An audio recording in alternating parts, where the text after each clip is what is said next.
पिछले स्वाध्याय में हमने गाथा नंबर 79 शुद्ध आत्मा का स्वरूप क्या है इसको लिया था। एक बार सिर्फ उसका पाठ और रिवीजन करके फिर आगे की गाथा को अपन समझते हैं। अरसमरूपम गंधम अव्वत्तम चेदना गुणमसद्दम जान अलिंग गहणं जीवमणिदिट्ठ संठाणं। क्या बता रहे हैं यहाँ पर? अरसम अरूपम अगंधम अवत्तम चेदना गुणमसद्दम चेदना गुणम असद्दम अलिंग गहणम अनिदिट्ठ संठाणं जीवम जान। जीवम अर्थात जीव को जानो, जीव को ऐसा जानो, जीव का स्वरूप ऐसा है ऐसा जानो। कैसा जाने हम जीव को? तो जीव को कैसा जानना है? और रस रहित है यह जीव।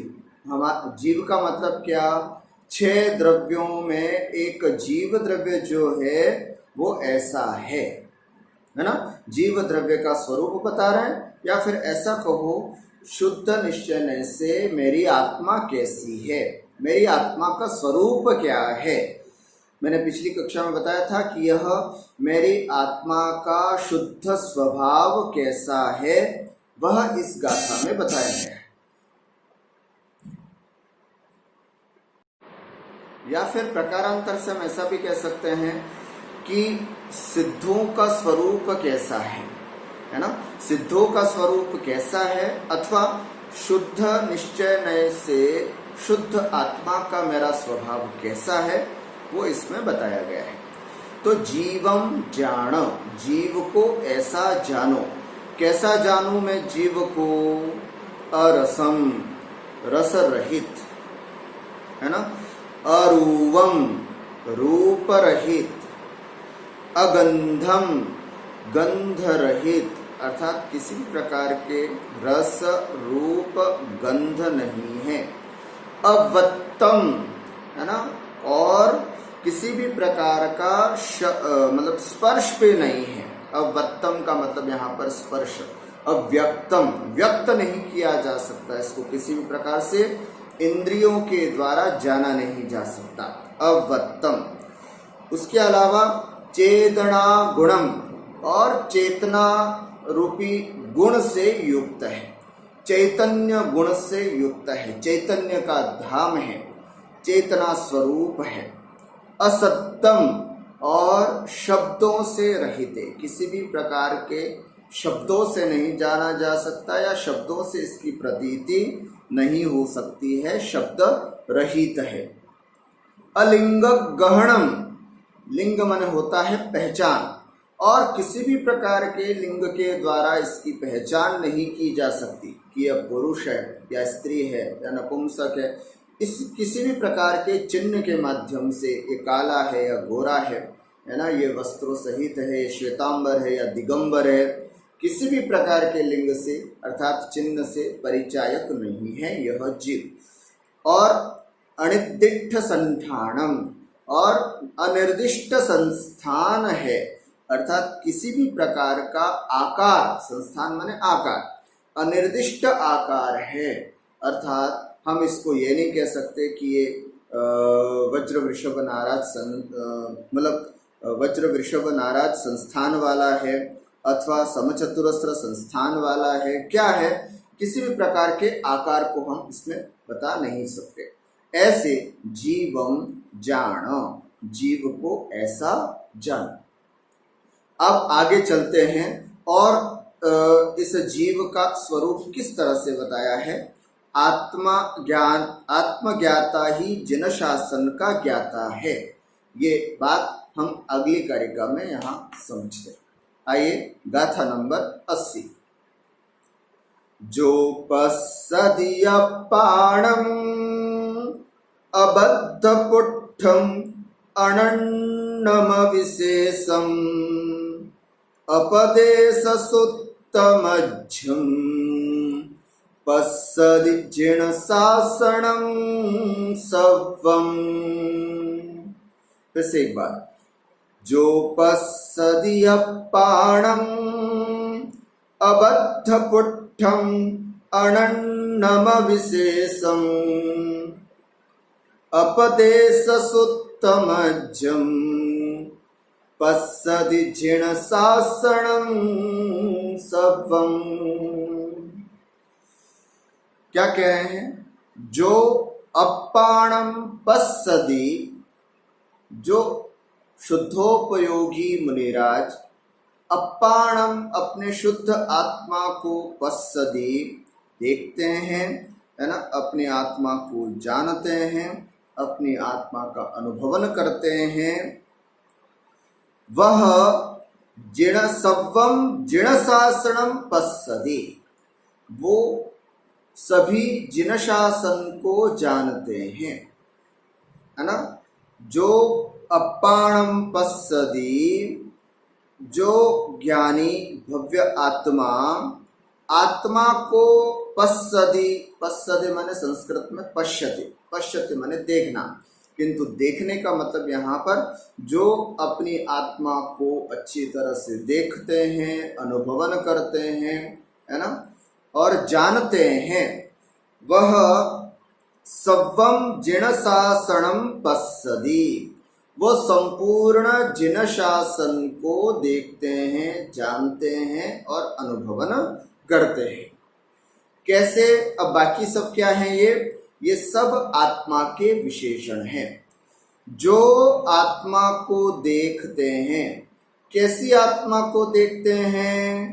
तो उसका विशेषण है अबद्धपुट्ठम अनन्नम अविशेषम, ऐसे, है ना।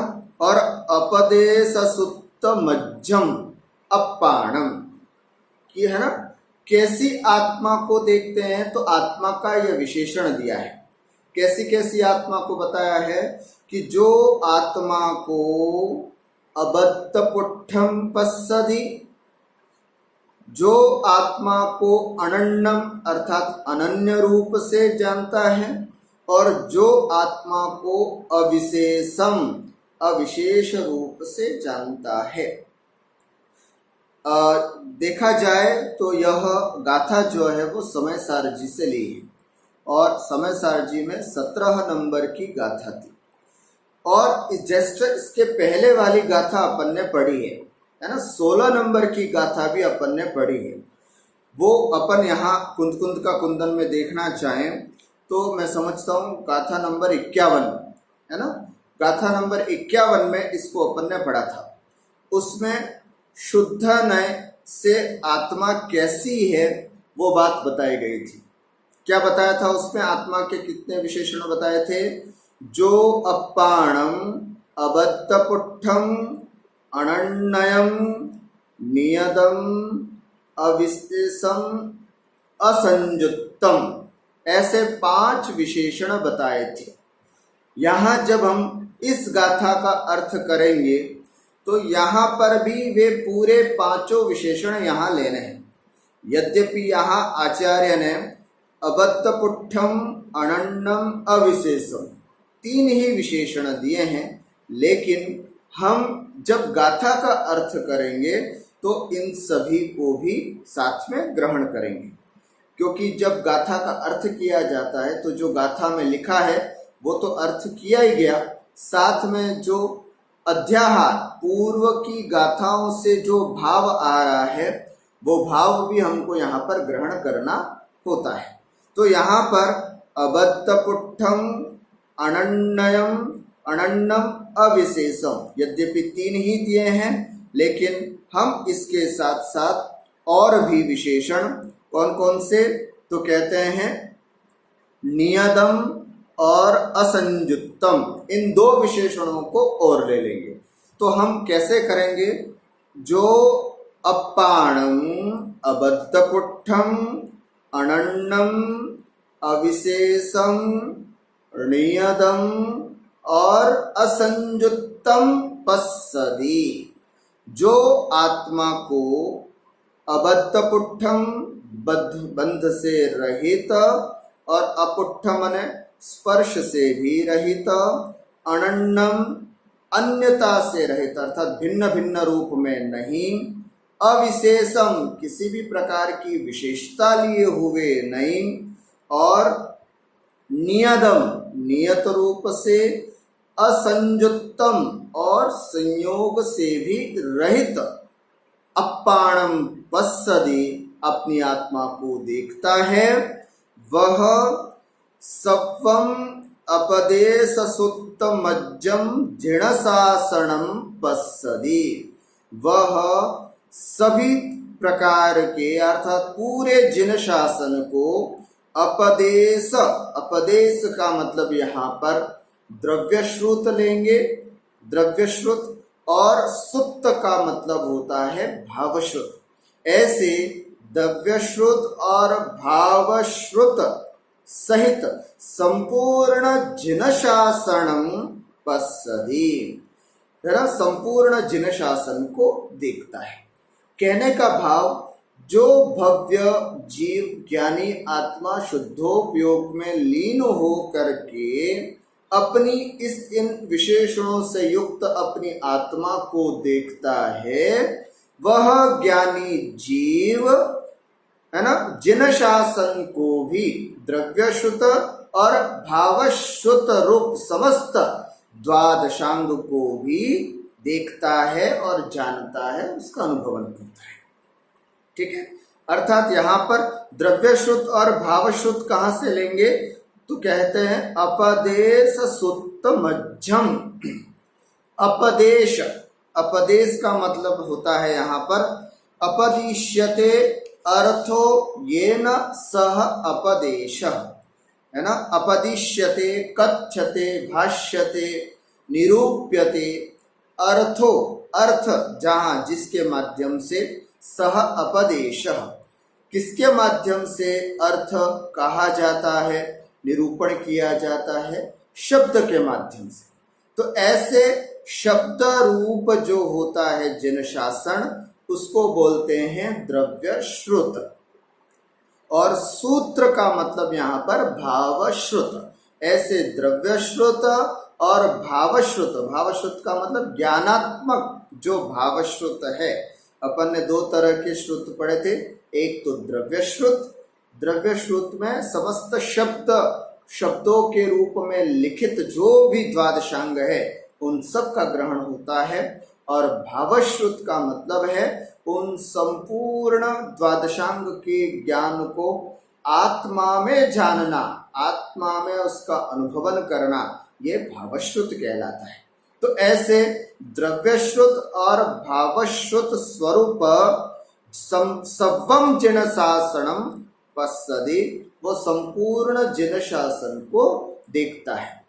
आचार्य कुंद भगवान समय सार जी की इस गाथा में यह बता रहे हैं कि जो भव्य जीव है ना, अपाणम पश्यति, अपनी आत्मा को देखता है, अपनी आत्मा को जानता है, अपनी आत्मा को समझता है, वह भव्य जीव है ना, सवम अपदेश सुत्तम जिन शासनम पश्यति, वह संपूर्ण रूप से अपदेश सुत्त मध्यम अर्थात अपदेश द्रव्यश्रुत और सुत्तम अर्थात भावश्रुत युक्त अपने जिन शासन को देखता है। समझ में आया? ये तो एक सामान्य अर्थ हुआ। एक बार थोड़ा सा अपन विशेष अर्थ भी समझते हैं। जो अपाणम पश्यति, जो अपनी आत्मा को देखता है। मैं आपको फिर से एक बार निवेदन करता हूं कि यहाँ पर आत्मा को देखना, समझना, जानना, अनुभवन करना, ये सब निश्चय से कथन किया जा रहा है। व्यवहार से जो भी जीव है अगर अपनी आत्मा को देखता है तो उसको कर्मों से सहित है ना, संसारी जीव जो भी अपनी आत्मा का अनुभवन करता है वह उसको बंधा हुआ, छुपा हुआ, है ना, अन्य अन्य रूप विशेषताओं से युक्त, है ना, और संयुक्त, इस प्रकार से आत्मा उसको अनुभवन में आती है। लेकिन शुद्ध निश्चय नय से जब हम इस आत्मा का स्वरूप देखते हैं तो कहते हैं जो मैं हूं वह है भगवान, जो मैं हूं वह है भगवान, है ना। अपन पढ़ते हैं ना, हूँ स्वतंत्र निश्चल निष्काम, ज्ञाता दृष्टा तम राम, मैं वह हूँ जो हे भगवान, जो मैं हूँ जो वह है, नहीं, जो मैं हूँ वह हे भगवान, जो मैं हूँ वह है भगवान। थोड़ा सा इसमें अंतर आ रहा है कहीं। तो ऐसा अपनी आत्मा का स्वरूप समझता है कि कैसा है ना, मैं बिल्कुल स्वतंत्र हूँ, निश्चल हूँ, निष्काम हूँ, ऐसा मेरा स्वरूप। हूँ स्वतंत्र निश्चल निष्काम, ज्ञाता दृष्टा तम राम, मेरी यह आत्मा का जो स्वरूप है वो ज्ञाता दृष्टा है। बस मेरा बिल्कुल वैसा ही स्वरूप है, जो भगवान का स्वरूप है वो मेरा स्वरूप है ना। ऐसा कहते हैं ना कई बार कि जो भगवान है वो मेरी भावी पर्याय है और भगवान की यह भूत पर्याय है, अर्थात भगवान पहले वैसे थे जैसा मैं हूं और मैं आगे वैसा बनूंगा जैसे भगवान बने हैं। इस तरह से कहा जाए तो ये कहा जा सकता है कि मेरा और भगवान का स्वरूप बिल्कुल एक जैसा है। अब मैं आपको चर्चा करता हूं, 3 प्रकार के संबंध होते हैं। एक तो संयोग संबंध, एक संश्लेष संबंध और एक तादात्म्य संबंध। ध्यान से सुनना, 3 प्रकार के संबंध बताए जाते हैं। संयोग संबंध, संश्लेष संबंध और तादात्म्य संबंध। संयोग संबंध क्या होता है? संयोग संबंध जैसे मेरे शरीर पर रखा हुआ यह दुपट्टा, मेरे शरीर पर मैंने पहना हुआ यह चश्मा, ये सब कैसा संबंध है ना। जैसे हाथ में रखा हुआ यह पेन, ये संबंध सब संयोग संबंध कहलाते हैं। दूसरा होता है संश्लेष संबंध। संश्लेष संबंध एक दूसरे के साथ बिल्कुल एक क्षेत्रावगाही हो जाते हैं, बिल्कुल एक दूसरे के साथ मिल जाते हैं, लेकिन प्रयास करने पर वे भी अलग हो सकते हैं। ऐसा संबंध जो होता है उसे हम कहते हैं संश्लेष संबंध। जैसे दूध और पानी का, है ना, जैसे दूध और पानी का जो संबंध होता है वो संश्लेष संबंध होता है। इसमें अब बताओ, दूध और पानी में अगर आपसे पूछा जाए दूध दूध किधर है और पानी पानी कहाँ है, तो हम और आप उसको अलग नहीं कर सकते, उसको अलग बता नहीं सकते। लेकिन हंस जब आता है तो वो पूरा दूध दूध दूध पूरा अलग से कर देता है और पानी पानी बिल्कुल अलग छोड़ देता है। ये हंस की विशेषता होती है। या फिर जब हम उस जल को दूध को गर्म करते हैं तो दूध का जो दुग्धत्व है वो रह जाता है और पानी पानी सब उड़ जाता है। इसको कहते हैं संश्लेष संबंध। क्या संश्लेष संबंध किसे? जो दो द्रव्य आपस में इस तरह से मिलते हैं कि बता दो। तो जैसे दूध और पानी जैसे एक दूसरे से ऐसा मिल जाते हैं, एक क्षेत्रावगाही हो जाते हैं।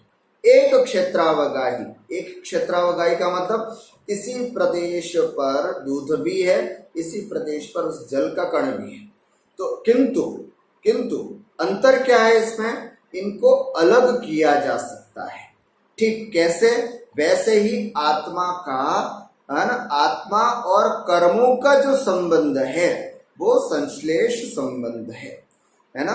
जैसे आत्मा के जितने भी प्रदेश हैं, असंख्यात प्रदेशीय आत्मा, तो आत्मा के हर प्रदेश पर कर्म का भी प्रदेश विद्यमान है।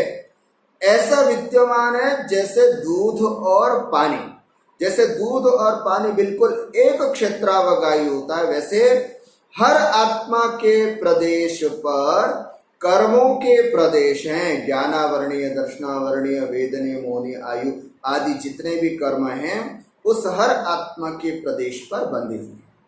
तो क्या इनको हम अलग कर सकते हैं? क्यों नहीं। जिस तरह से दूध और पानी को तपा करके हम अलग कर सकते हैं, ठीक उसी प्रकार आत्मा में जो ज्ञानावरणादि कर्म है, द्रव्य कर्म हैं, उनको भी हम तपा करके अलग कर सकते हैं।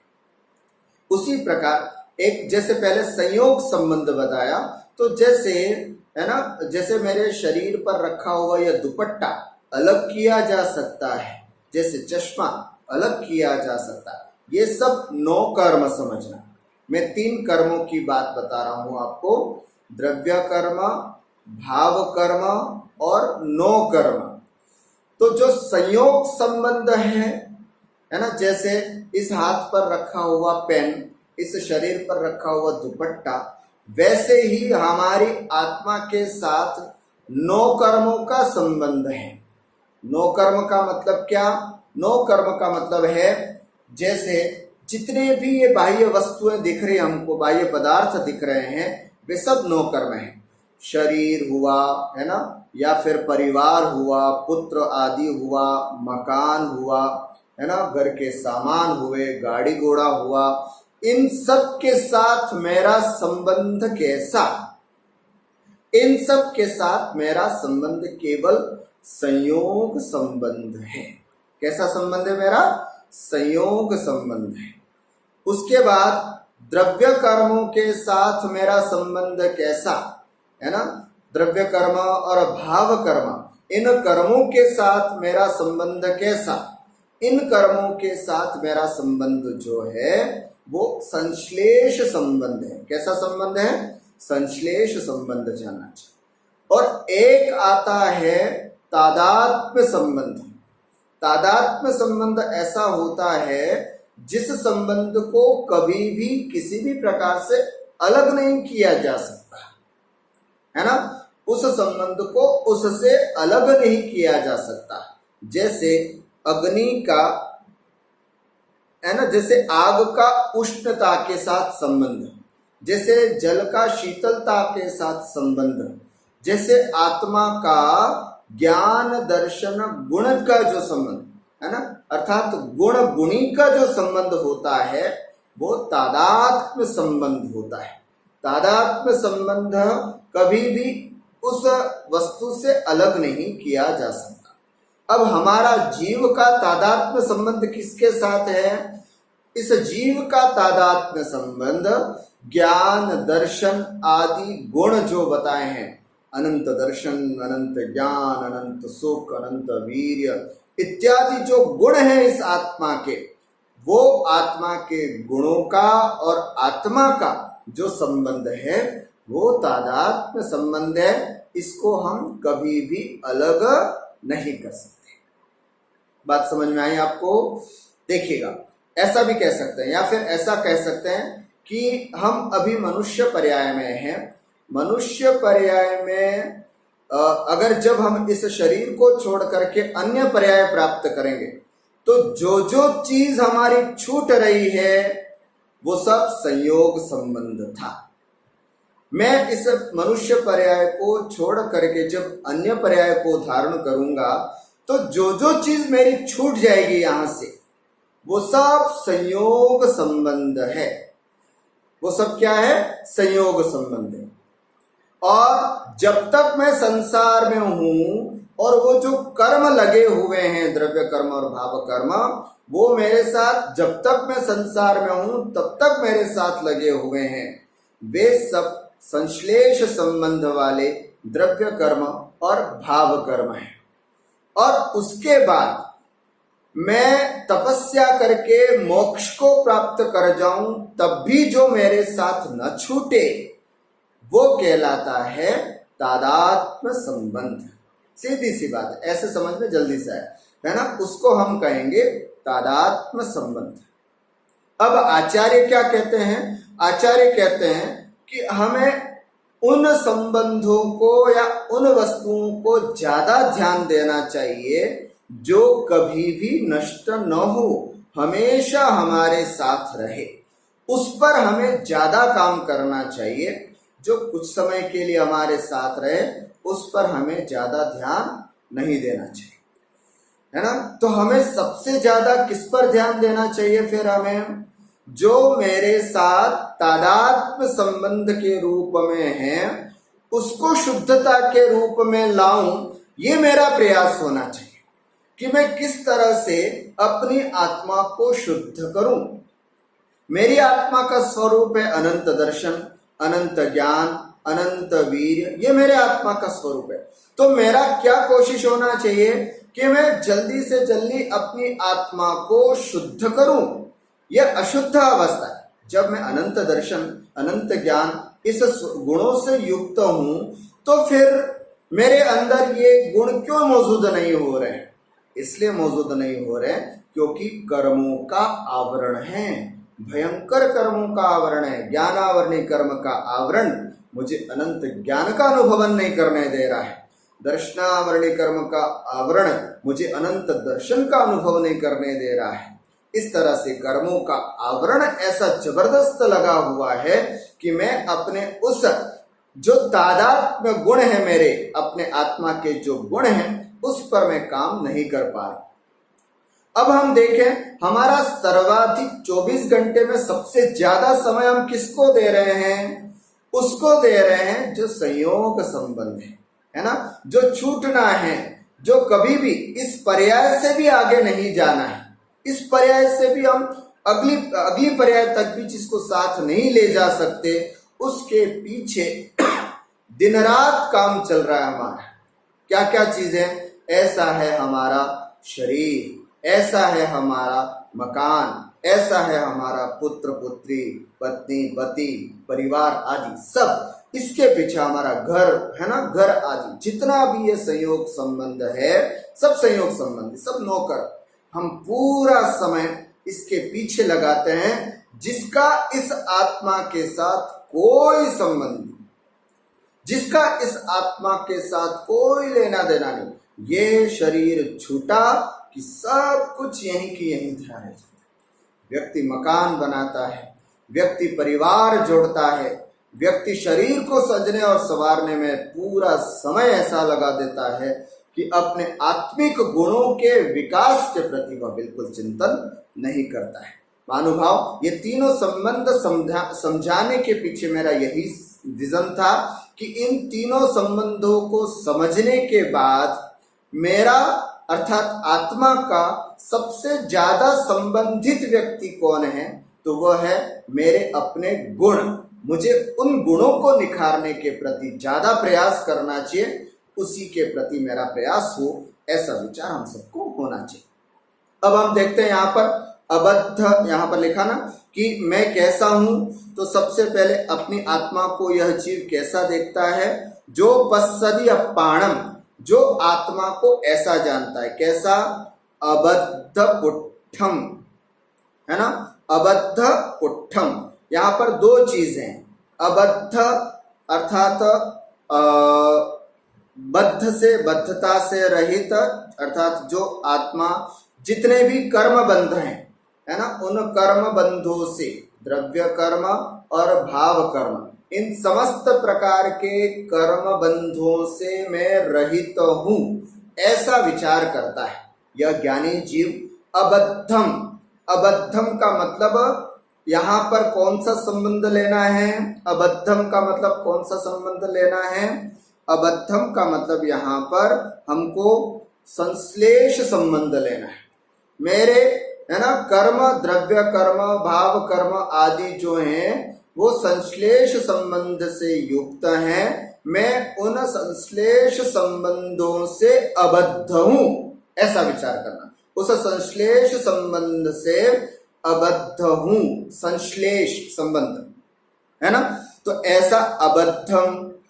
दूसरा विशेषण इसमें अपुट्ठम, अपुट्ठम का मतलब है स्पर्श को भी प्राप्त नहीं हूं, अर्थात सब दूसरे के स्पर्श से भी रहित हूं। बताओ कौन सा संबंध लेंगे यहां पर? संयोग संबंध, अर्थात शरीर आदि से भी स्पर्शित नहीं हूं। समझ में आया? अर्थात द्रव्य कर्म भाव कर्म से रहित हूं और संयोग संबंध शरीर पुत्र मकान आदि से भी मैं रहित हूं, ऐसा यह शुद्धोपयोगी विचार करता है। तो अबद्धम अपुट्ठम है ना। उसके बाद दूसरा विशेषण है अनन्यम, अनन्य हूं। अनन्य का मतलब है अन्य अन्य रूप नहीं हूं। अन्य अन्य रूप नहीं हूं का मतलब है अर्थात मैं मनुष्य हूं, है ना, या फिर मैं स्त्री हूं, मैं पुरुष हूं इत्यादि जो अन्य अन्य रूप में विचार करता हूं, या फिर एक दिन में ही मैं 50 तरह से अपने आप को विचार करता हूं। अरे अरे मैं तो माँ हूं, अरे अरे मैं तो पिता हूं, है ना, मैं पड़ोसी हूं, है ना, मैं किसी का अध्यापक हूं। ये जो मैं अन्य अन्य रूप विचार करता हूं वो अन्य अन्य रूप में नहीं हूं, मैं केवल अनन्य हूं, ऐसा विचार अपने को करना चाहिए। कैसे? उदाहरण भी देखते चले। यहाँ पर जो समय सारजी में उदाहरण दिए हैं उन उदाहरणों को भी समझते हैं। जैसे पहले मैंने अबद्ध पुट्ठम बताया, उसका उदाहरण जैसे क्या बताया है समय सारजी में? उसका उदाहरण बताया है जैसे कमल।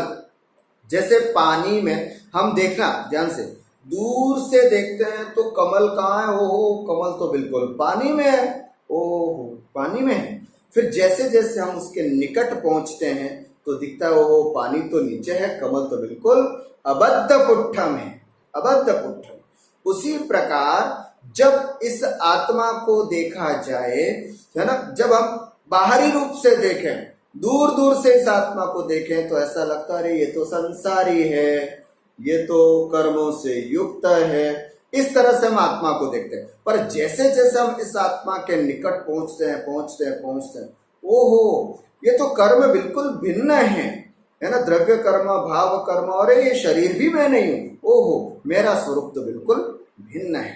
जिस तरह से वैसा ही जैसे जलते भिन्न कमल है वैसे ही मेरी आत्मा का स्वरूप है।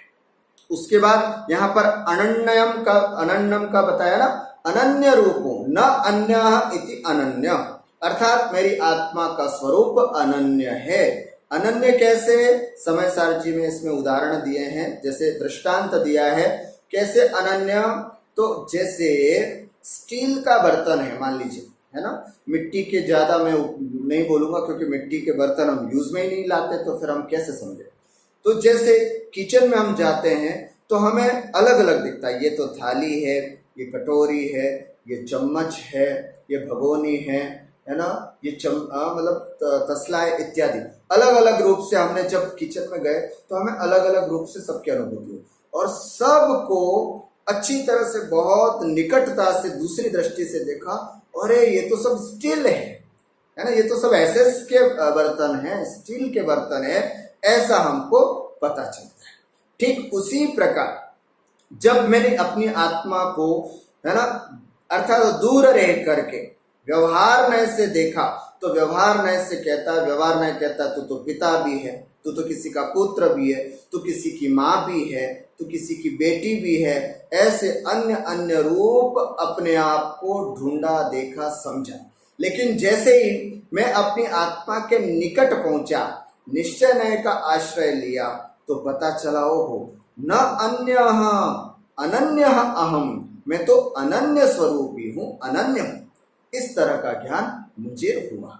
समझ में आ गया? वैसे आज यहाँ पर समय सारजी में मिट्टी का उदाहरण दिया। जैसे घड़ा अलग होता है, दीपक अलग होता है, एक ढक्कन मिट्टी का बना हुआ होता है वो अलग होता है, तो इन सब में अलग अलग रूप होता है। लेकिन गहराई से देखें तो सब मिट्टी है, गहराई से देखें तो सब स्टील है।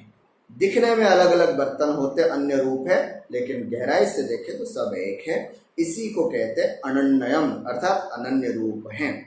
तीसरी इसमें बताया है अविशेषम, है ना, अविशेषम अर्थात किसी भी प्रकार की विशेषता को लिए हुए नहीं है ना। पर्याय दृष्टि से देखें तो सब विशेषताओं को लिए हुए है ना।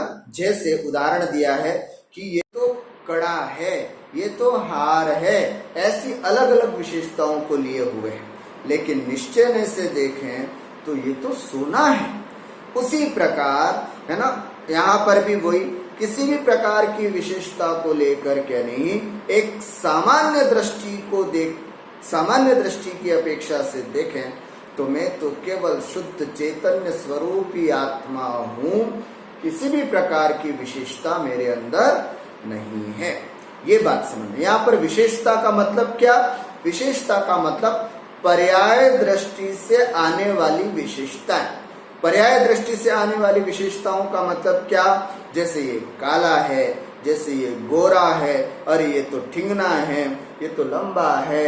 इस तरह की पर्याय मेरी वर्तमान पर्याय को ध्यान में रखते हुए जो विशेषताओं को जो बताता है वो पर्याय होती है, और जो बिना विशेषताएं लिए हुए एक सामान्य दृष्टि के रूप में देखता है वो कहलाता है निश्चय। तो मैं अविशेषम अर्थात विशेषताओं से रहित तो हूँ। उसके बाद दो चीजें और बताई थी। नियदम अर्थात नियत हूँ, है ना। असंख्यात प्रदेशी हूँ, एक नियत हूँ, एक निश्चित हूँ। मेरा गड़बड़ नहीं हो सकता, मैं ज्यादा छोटा बड़ा नहीं हो सकता। मेरी आत्मा के प्रदेश असंख्यात प्रदेश है, तो असंख्यात प्रदेशी ही हूँ। मेरे अंदर कोई ज्यादा स्थिति नहीं, कोई कम नहीं। ऐसा नहीं कि मैं चींटी की आत्मा में जाऊंगा तो मेरे आत्मा के प्रदेश कम हो जाएंगे। मैं हाथी या स्वयंभू रमण के महामत्स्य जो सबसे बड़ी अवगाहना है जिसकी, उस शरीर में जाऊंगा तो मैं बहुत, मेरी आत्मा के प्रदेश बहुत ज्यादा हो जाएंगे। ऐसा नहीं। नियतम अर्थात नियत हूं, मैं एक नियत स्वभाव वाला हूं। कैसे? जैसे समुद्र में उठने वाली लहरें जो हैं, वो लहरें भले ही कितनी ऊपर नीचे हो जाए, किंतु समुद्र का जल तो नियत होता है। बताओ, लहरों के उठने से, कम होने से, है ना, या ज्वार भाटा आदि आ जाने से क्या समुद्र का पानी कम ज्यादा हो जाता है? नहीं, नियत होता है, एक निश्चित होता है। समुद्र अपने आप को एक निश्चित अवस्था को प्राप्त हुए। ठीक उसी प्रकार मेरी आत्मा में भी किसी भी प्रकार के, है ना, भाव आने से, या तो मैं यहाँ पर यही समझना कि मेरे आत्मा प्रदेश जो हैं न तो ज्यादा बढ़ते हैं और न ही कम होते हैं। ऐसा नियत अर्थात निश्चित स्वरूप वाला मैं हूँ। और उसके बाद एक और है असंजुत्तम, है ना। असंजुत्तम का मतलब है कि किसी भी प्रकार के संयोग से रहित हूँ, है ना। असंजुत्तम, वही बात आ गई। नौकर्म आदि जितने भी संबंध हैं उन समस्त संबंधों से संयुक्त माने संयोग का मतलब नौकर्म आदि से रहित हूँ। ऐसा अपनी आत्मा को जो पश्यति, जो देखता है, वह प्रकारांतर से सर्वं जिन शासनम पश्यति, संपूर्ण जिन शासन को देखता है। कौन से संपूर्ण जिन शासन को? अपदेश सुत्त मज्जम जिन शासन, है ना। अपदेश का मतलब होता है क्या? अपदेश का मतलब होता है शब्द वाला जिन शासन। शब्द वाला जिन शासन का मतलब होता है द्रव्य श्रुत। वो संपूर्ण द्रव्य श्रुत का मतलब क्या? संपूर्ण द्वादशांग को जानता है। और सुत्त मतलब होता है सूत्र का मतलब होता है ज्ञान का मतलब होता है भाव, अर्थात संपूर्ण भाव सूत्र, है ना। संपूर्ण द्वादशांग को जिसने आत्मसात कर लिया है, ऐसे आत्मसात स्वरूप जिन शासनम पश्यति, वह जिन शासन को देखता है। ध्यान से देखा, है ना। अबद्ध पुट्ठम, अनन्नम, अविशेषम, ये 3 और 2 विशेषण, और नियदम और असंजुत्तम, ये 5 विशेषण जो हैं वो तो अपाणम आत्मा के हैं। जो आत्मा को अबद्धपुट्ठम अनन्नम अविशेषम नियदम असंयुक्तम पश्यति देखता है, वो सव्वम जिण शासनम, कैसे जिण शासन को, उसका विशेषण है अपदेश सुत्तमज्जम द्रव्यश्रुत और भावश्रुत स्वरूप संपूर्ण जिन शासन को देखता है। ठीक है, इस तरह से इस गाथा में जो अपनी आत्मा को देखता है वो संपूर्ण जिन शासन को देखता है, जानता है, यह बात इसमें कही। आइए अब अगली गाथा, आत्मार्थी की भावना, जो आत्मा में लीन होता है उसकी क्या भावना होती है। बहुत सुंदर गाथा आचार्य कुंकुम स्वामी की है, ये भी समय सार जी ग्रंथ से ली गई है। क्या है देखिए, अहमिको खलु शुद्धो दंसणाणमय्यो सदारुवी न विअत्थिमज्ज किंचवी अन्नम परमाणु में तंपी। फिर से एक बार, अहमिको खलु शुद्धो दंसणाणमय्यो सदारुवी अहमिको खलु शुद्धो दंसणाणमय्यो सदारुवी न विअत्थिमज्ज किंचिवी अन्नम परमाणु में तंपी। बहुत सुंदर गाथा है, देखें इसमें क्या कहा, अहमिको, देखो मैं कैसा हूं, मेरा स्वरूप क्या है। बहुत सुंदर गाथा है। ये वो सब गाथाएं हैं जो हमें बहुत अच्छी लगती हैं जब हम कभी भी ध्यान की इच्छा होती है ना। कई बार लगता है ना कि चलो 5 मिनट आत्मा का ध्यान करते हैं, आत्मा का चिंतन करते हैं, तो उस समय इन गाथाओं को हम पढ़ते हैं, इन गाथाओं का चिंतन करते हैं, इन गाथाओं के बारे में विचार करते हैं। आप सबसे भी यही कहना कि ये गाथाएं तो ऐसी हैं जिनको याद कर लेना ना, बिल्कुल कंठस्थ कर लेना। और वास्तविक रूप से कुंद कुंद का जो कुंदन है वो यही गाथा है, इस प्रकार की ही गाथा है ना। क्या कहा यहाँ पर, अहमिको खलु शुद्धो, मैं कैसा हूं। एक बार शब्दार्थ देखें फिर विशेष भावार्थ देखें कि एक जो ज्ञानी होता है वो क्या विचार करता है। ध्यान से देखना, यहाँ पर ज्ञानी और अज्ञानी, आचार्य कुंकुम स्वामी की भाषा में ज्ञानी और अज्ञानी कौन, ये समझ लीजिएगा। ज्ञानी का मतलब शुद्धोपयोगी जीव और अज्ञानी का मतलब जो शुद्धोपयोग में नहीं है, आत्मा के शुद्धोपयोग रूप अर्थात सप्तम गुण स्थान या उससे ऊपर वाला जो जीव है वह ज्ञानी है, बाकी सब अज्ञानी।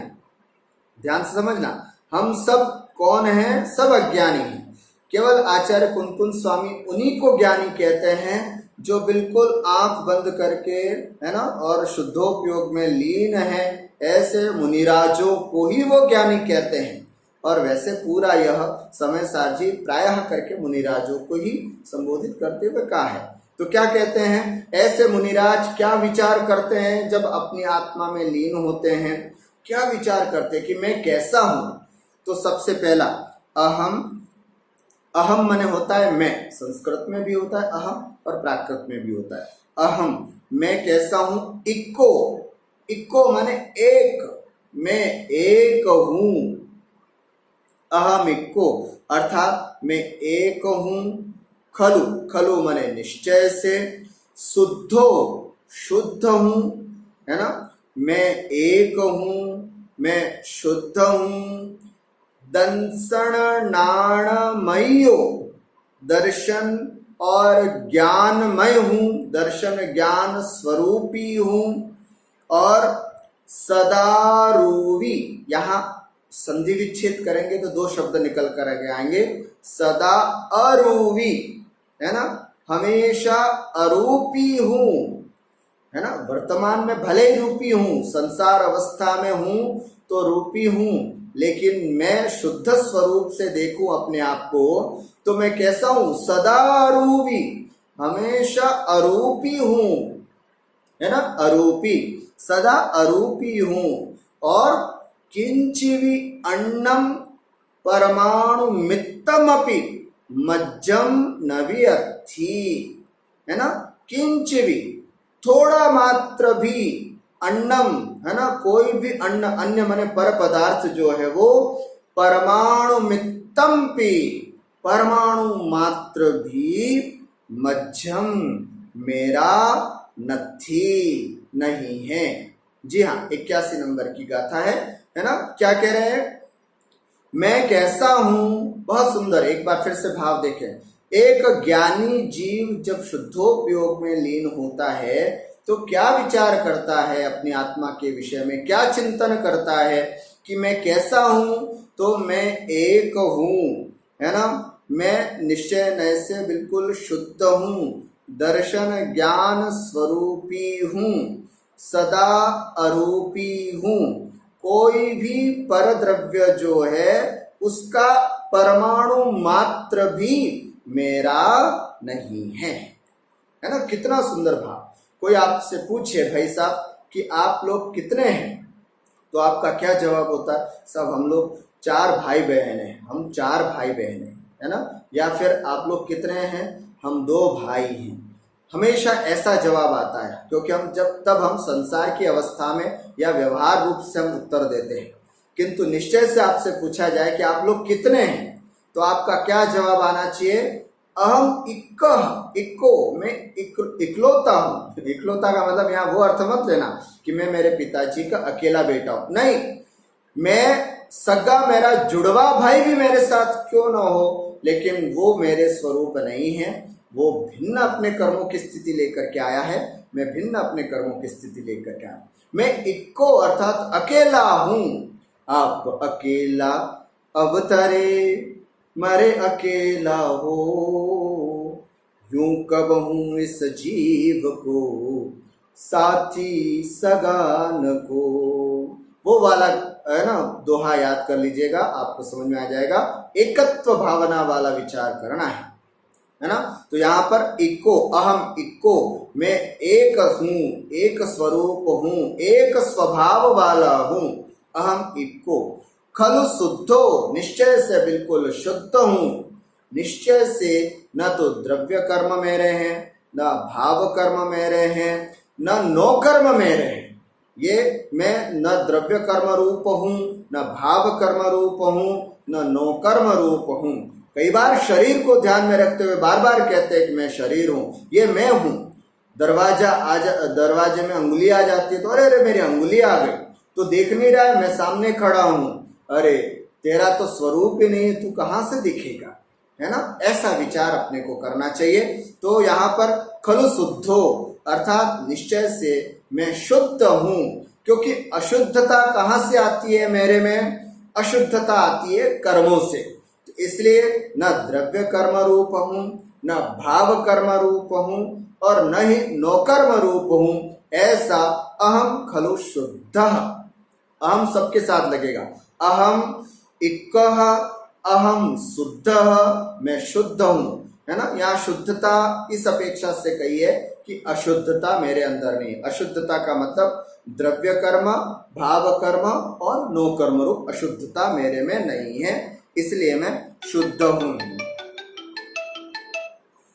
और तीसरा, दंसणाणमयो, दर्शन ज्ञानमय हूं। अब देखो मेरा स्वरूप बता रहा हूं मैं, है ना। जैसे मैंने आपको बताया था, संयोग संबंध जितना भी है वो मैं नहीं हूं, संश्लेष संबंध वाली जो चीज है वो भी नहीं हूं। तो अब जो तादात्म्य संबंध वाला, बस हाँ वो मैं हूं। तो मैं कैसा हूं, तादात्म्य संबंध के साथ, मेरे साथ आत्मा के साथ क्या है, वो है दर्शन और ज्ञान। दर्शन और ज्ञान स्वरूप मेरा है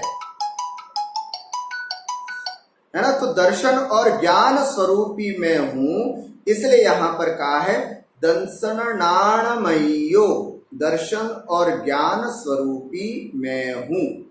सदारूपी और सदा अरूपी हूं। अरूपी का मतलब है स्पर्श, रस, गंध, वर्ण, ये 4 जो है वो रूपी अवस्था कहलाती है। है ना, केवल एक रूप होने पर भी रूप रस गंध वर्ण ये सब उसके अंदर आ जाते हैं, स्पर्श रस गंध वर्ण। तो मैं अरूपी हूं, है ना, 6 द्रव्यों में, है ना, जीव जो है वो बिल्कुल अरूपी है। तो वहां उस अपेक्षा से मैं अपनी आत्मा का स्वरूप अरूपी जानता हूं। और कहते हैं अन्नम परमाणु मित्तम पी किंच भी अन्नम, अर्थात परमाणु मित्तम पी, थोड़ा सा परमाणु मात्र भी मेरा नहीं है। मैं अपने साथ कुछ भी नहीं ले जा सकता। अर्थात मैं जब इस शरीर को छोड़ करके जाऊंगा या कोई भी जीव अपने शरीर को छोड़ करके जाएगा तो परमाणु मात्र भी अपने साथ लेकर के नहीं जाएगा। और जब हम सिद्धावस्था को प्राप्त करेंगे तो जो कर्मादि के जो पुद्गल परमाणु हैं वो भी मेरे छूट जाएंगे। ओहो, क्या गाथा है, क्या भावों से लिखा है आचार्य कुनकुन स्वामी ने, कितनी गहराइयों में जाकर के इस विषय को समझा होगा, तब जाकर के इस विषय को लिखने का साहस उनके अंदर हुआ होगा। महानुभाव, ऐसी गाथा को रोज कम से कम चिंतन करना चाहिए, जिससे कम से कम अनंतानुबंधी के जो संस्कार हमारे अंदर पड़े हुए हैं वो संस्कार तो कम से कम छूटे। अनंतानुबंधी के संस्कार का मतलब क्या? अनंतानुबंधी संस्कार का मतलब होता है कि जो कई समय से मैं इसको अपना मानता आ रहा हूं कि मैं शरीर हूं, ये घर मेरा है, ये परिवार मेरा है, ये पुत्र मेरे हैं, ये बार बार जो मेरा मेरा मैं हूं मेरा है, मैं हूं मेरा है, इस तरह का जो बार बार परिणाम आता है, कम से कम उनसे रोज सुबह 24 घंटे में निवृत्ति लेनी ही चाहिए, है ना। कैसी निवृत्ति लेना चाहिए? मैं कौन हूं? अहमिको खलु शुद्धो दंसण नाण मयो सदा रूवी, है ना। नवी अथि मज्ज किंचवी अन्नम परमाणु मित्तम पी, ये तो मेरा स्वरूप है। और मैं क्या नहीं हूं? तो वो पिछली गाथा में कि मैं रूप नहीं हूं, मैं रस नहीं हूं, मैं गंध नहीं हूं, मैं अव्यक्त हूं इत्यादि रूप जो है, तो मैं क्या हूं, मैं क्या नहीं हूं, ये रोज एक बार हमको बोलना चाहिए, बोल करके हमें संस्कारित करना चाहिए। क्योंकि ये तो हमने बहुत सुना कि तुम माँ हो, तुम पिता हो, तुम पुत्र हो किसी के, तुम ये हो फलाना हो, ये सुनते सुनते ज्यादा संस्कार हमारे कानों में पड़े, लेकिन हमारे अंदर ये संस्कार बिल्कुल नहीं है कि मैं अहमिको खल शुद्धो दंसण नाण्यमयो सदा रूप। तो हमें उन संस्कारों को डालना है कि हे प्रभु मेरा स्वरूप ऐसा है। महानुभाव, जो ज्ञानी होगा, जो सम्यक दृष्टि जीव होगा, वो रोज अपने इस स्वरूप को जरूर समझेगा और रोज एक बार चिंतन जरूर करेगा इस तरह का। मैं कहता हूं कि इस तरह का ये समय सार का सार है सब, यही समय सार जी के सार। इन गाथाओं को रोज कंठस्थ करके बहुत अच्छा होगा कि आचार्य कुनकुन स्वामी की इसी भाषा में, प्राकृत भाषा में इसको बोलें और चिंतन करें। मुझे विश्वास है अभी अपने को ऐसा लगेगा कि ये पढ़ने से क्या हो जाएगा, परंतु हमारे सम्यक दर्शन की यदि उत्पत्ति नहीं हुई तो सम्यक दर्शन की उत्पत्ति में ये माइलस्टोन का काम करेंगे, नींव का काम करेंगे। बार बार हमें इस तरह का चिंतन करना, ये इस बात का द्योतक है कि हम यदि सम्यक दृष्टि नहीं है तो सम्यक दृष्टि बन जाएंगे। महानुभाव, ऐसे अपनी आत्मा का विचार करें, चिंतन करें और जल्दी से जल्दी मोक्ष मार्ग पर आरूढ़ हो। इसी मंगलमय भावना के साथ मैं आज की बात को समाप्त करता हूँ। बोलिए द्वादशांग जनवाणी माता की।